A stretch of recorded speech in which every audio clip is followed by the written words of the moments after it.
Voici donc une équation trigonométrique, encore une équation simple, hein. Il faut rechercher quand est-ce que le cosinus de 5x égale racine 3 sur 2. En fait, il faut poser 5x égale par exemple alpha.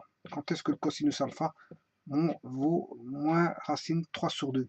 Voilà. Pour ça, il faut aller dans le cercle trigonométrique et aller chercher quand est-ce que on a l'angle remarquable 0, 30, 45, 60 et 90.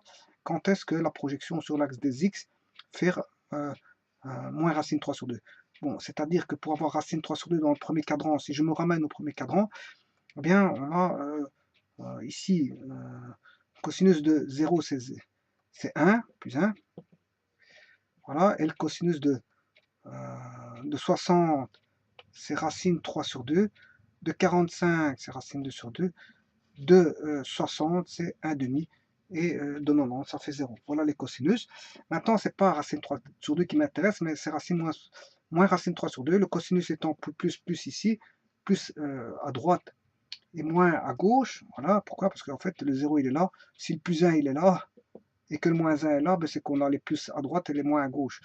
Voilà, donc ici, moins racine 3 sur 2 est donné pour deux angles, qui est l'angle de l'angle là, et l'angle là qui va donner moins racine 3 sur 2, c'est-à-dire si ça correspond à l'angle de 30 degrés ici on a 180 moins 30, ce qui fait 150 degrés, et 180 plus 30, ce qui fait 210 degrés. Voilà les angles qui vont me donner moins racine 3 sur 2. D'ailleurs, je peux vous le montrer ici.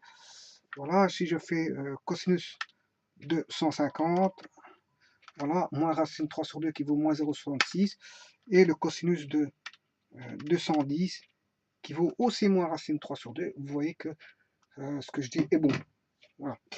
Ouais, mais en fait, c'est plus que ça. Parce qu'en fait, le cosinus alpha, c'est qu'est-ce qui donne moins racine 3 sur 2?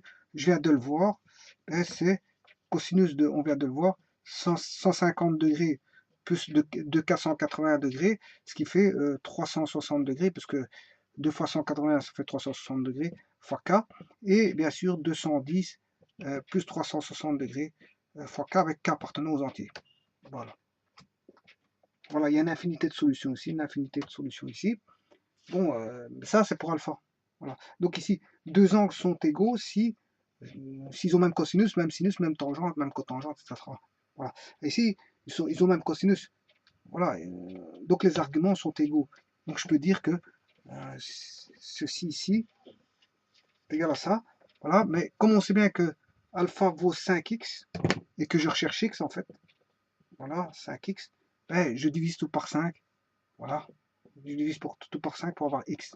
Ce qui fait que si je divise 150 par 5, 150 divisé par 5 qui fait 30 degrés, et là on a 360 divisé par 5, je divise par 10, 36 fois 2, ça fait ce qui fait 72 degrés.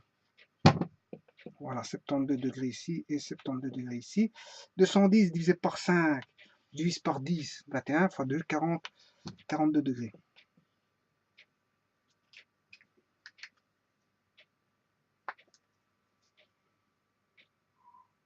Voilà.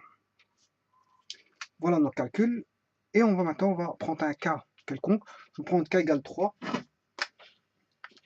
3 fois 72 plus 30.